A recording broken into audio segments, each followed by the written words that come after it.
முதல் வாசகம் அரசர்களாகமம் முதல் நூல் அதிகாரம் 8 திருவசனங்கள் 22 முதல் 23 மற்றும் 27 முதல் 30 வரை. பின்னர் சாலமோன் ஆண்டவரின் பலிபீடத்தை நோக்கி நின்று கொண்டு இஸ்ரேல் சபையார் அனைவர் முன்னிலையில் வானத்திற்கு நேரே தம் கைகளை உயர்த்தி அவர் மன்றாடியது: இஸ்ரேலின் கடவுளாகிய ஆண்டவரே, மேலே விண்ணிலும் கீழே மண்ணிலும் உம்மை போன்ற வேறு கடவுள் யாருமில்லை. உமது முன்னிலையில் முழு உள்ளத்தோடு உமக்கு கீழ்ப்படிந்து நடக்கும் உம்முடைய அடியாருக்கு உமது உடன்படிக்கையின்படி தவறாது பேரன்பு காட்டி வருகிறீர். கடவுள் உண்மையில் இந்த மண்ணுலகில் தங்கியிருப்பாரா? வானமும் வான மண்டலங்களும் உம்மை கொல்ல இயலாதிருக்க நான் கட்டியுள்ள இக்கோயில் எப்படி உம்மை கொல்லும்? என் கடவுளாகிய ஆண்டவரே, உம் அடியான் செய்கிற வேண்டுதலையும் விண்ணப்பத்தையும் கேட்டருளும். உம் அடியான் இன்று உம் முன்னிலையில் எழுப்பும் கூக்குரலுக்கும் செய்யும் வேண்டுதலுக்கும் செவிசாய் தருளும். என் பெயர் இவ்விடத்தில் விளங்கும் என்று இக்கோவிலை பற்றி நீ சொல்லியிருக்கிறீர். இவ்விடத்தில் உம் அடியான் செய்யும் வேண்டுதலை கேட்டருள்வதற்காக இரவும் பகலும் உமது கண்கள் இதனை நோக்கி இருப்பவனவாக. உம் அடியானின் விண்ணப்பத்திற்கும் இவ்விடத்தை நோக்கி செய்கிற உம் மக்கள் இஸ்ரேல் வேண்டுதலுக்கும் செவிசாய்ப்பீராக. உமது உறைவிடமாகிய விண்ணகத்திலிருந்து கேட்டு அருள்வீராக.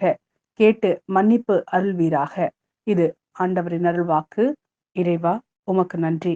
மாட்கெழுதிய நற்செய்தி அதிகாரம் 7 திருவசனங்கள் 1 முதல் 13 வரை. ஒரு நாள் பரிசேயரும் எருசலேமிலிருந்து வந்திருந்த மறைநூல் அறிஞர் சிலரும் அவரிடம் வந்து கூடினர். அவருடைய சீடருள் சிலர் தீட்டான, அதாவது கழுவாத கைகளால் உண்பதை அவர்கள் கண்டார்கள். பரிசேயரும் ஏன் யூதர் அனைவருமே தம் மூதாதையர் மரபை பின்பற்றி கைகளை முறைப்படி கழுவாமல் உண்பதில்லை. சந்தையிலிருந்து வாங்கியவற்றை கழுவிய பின்னரே உண்பர். அவ்வாறே கிண்ணங்கள், பரணிகள், செம்புகள் ஆகியவற்றை கழுவுதல் போன்று அவர்கள் கடைபிடிக்க வேண்டிய மரபுகள் இன்னும் பல இருந்தன. ஆகவே பரிசேயரும் மறைநூல் அறிஞரும் அவரை நோக்கி, உம் சீடர் மூதாதையர் மரபுப்படி நடவாமல் தீட்டான கைகளால் உணவு அருந்துவதேன் என்று கேட்டனர். அதற்கு அவர், வெளிவேடக்காரர்களாகிய உங்களை பற்றி ஏசாயா பொருத்தமாக இறைவாக்கு உரைத்திருக்கிறார்.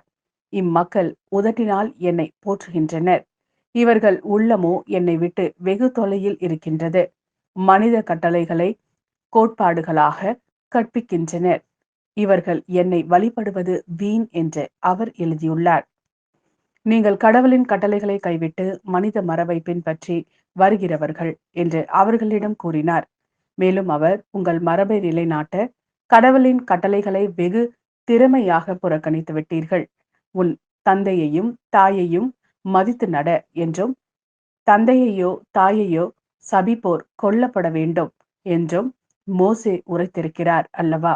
ஆனால் ஒருவர் தம் தாயையோ தந்தையையோ பார்த்து, நான் உமக்கு தர கடமைப்பட்டிருக்கிறது கோர்பான் ஆயிற்று, அதாவது கடவுளுக்கு காணிக்கை ஆயிற்று என்றால், அதன் பின் அவர் தம் தாய் தந்தைக்கு எந்த உதவியும் செய்ய நீங்கள் அனுமதிப்பதில்லை. இவ்வாறு நீங்கள் பெற்றுக்கொண்ட மரபின் பொருட்டு கடவுளின் வார்த்தையை பயனற்றதாக்கி விட்டீர்கள். இதுபோல் நீங்கள் பலவற்றை செய்கிறீர்கள் என்று அவர்களிடம் கூறினார்.